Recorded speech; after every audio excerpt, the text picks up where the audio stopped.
Alright everybody, I thought today we'd take a quick look at getting set up on a console. Maybe if you're coming cold into a gig and you don't have a scene set up, or maybe if you're just getting new to the M32, X32 and you're not really sure what things are. We're going to cover some of that today. We're going to start with our setup screen. We're going to tab over to the global screen, and here we can see things such as our sample rate. Our console's set to 48K.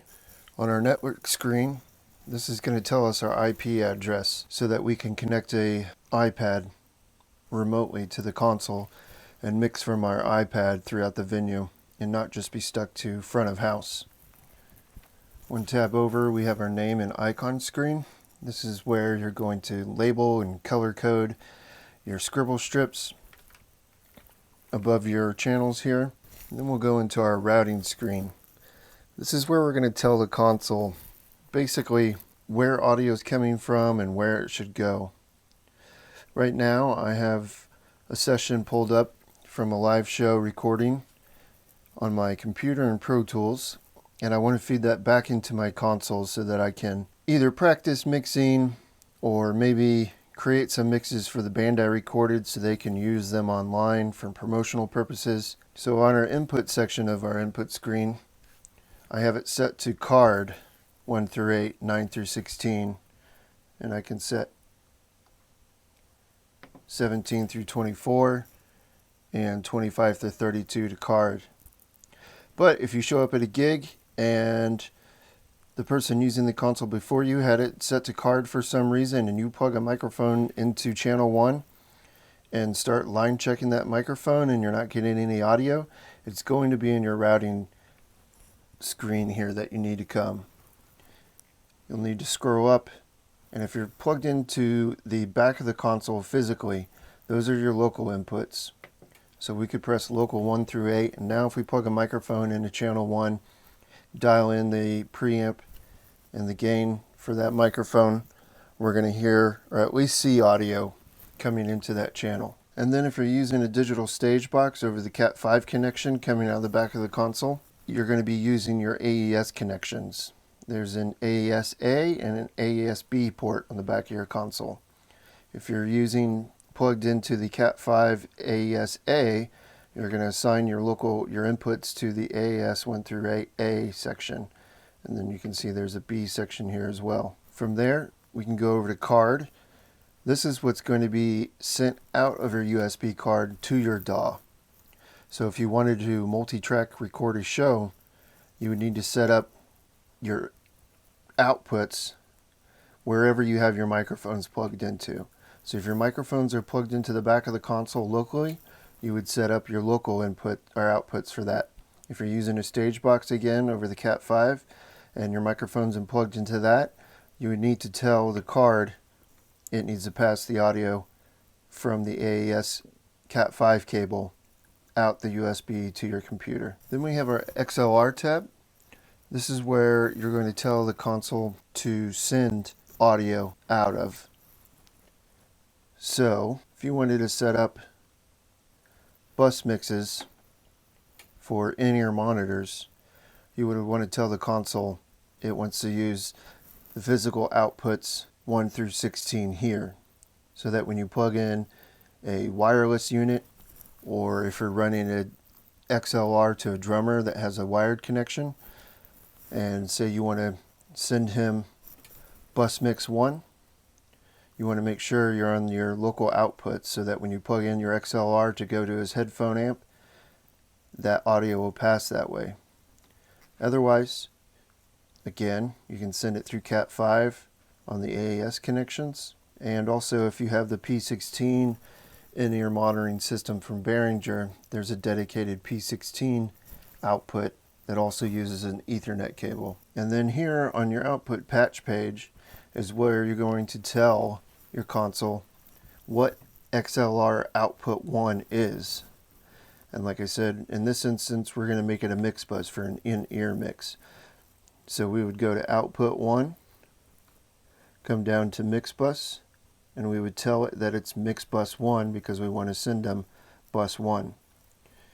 And then you would make that pre-fader so that your fader moves during your show while you're mixing won't affect the performer's in-ear mix.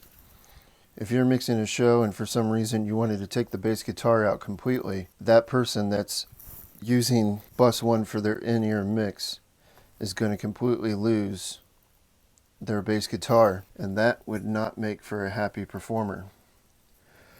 The same goes for your auxiliary outputs. You have 6 1/4-inch auxiliary outputs on the back of the console, as well as a RCA output.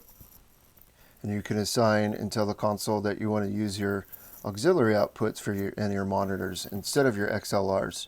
Maybe you're using your XLRs for fill speakers for like a lobby or a cry room at your church, and you're kind of using a lot of those XLRs to send audio out that way, and you need outputs for your in-ear.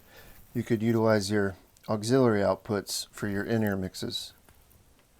Again, there's the P16 output page for the Behringer P16 personal monitoring system. From there, we're going to take a look at the recorder actually. This recorder is for the front panel USB recorder, and if you wanted to record your left and right mix of a show, you would just tab over on the recorder to get to the config page, and you're going to tell the recorder where it's going to be receiving its audio from. So right now we have it set up as the main left and right going to the recorder, and we have it pre-fader so that any moves we make with our master fader aren't going to affect our recording. And I can give you an audio example.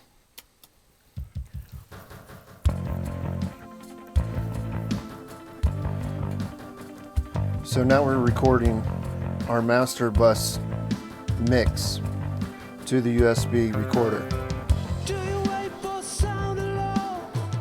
But say you wanted to create a personalized mix for your recorder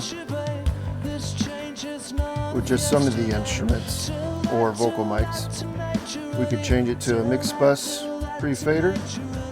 And we're going to push our encoder here to go to the right channel. I'm going to change that to mix bus pre-fader.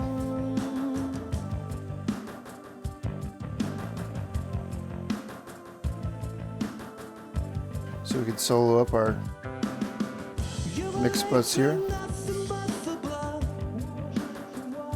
Take out our vocals. Take out our keyboard.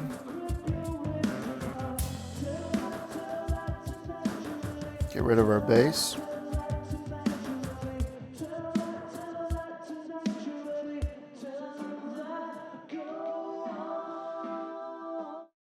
And you see we can record just individual channels here. So maybe your drummer wanted to have a recording of their performance during the show. We could give him just his drums.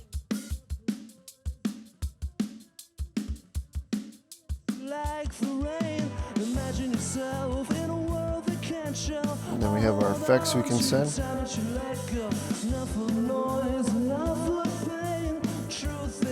go ahead and set this back to our main left and right.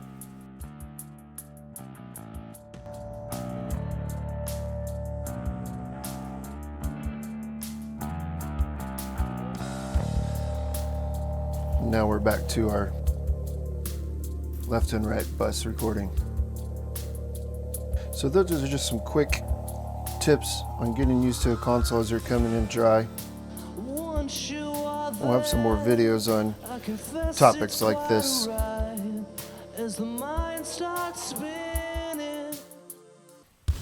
If you guys are enjoying the content you're seeing, make sure you hit the subscribe button.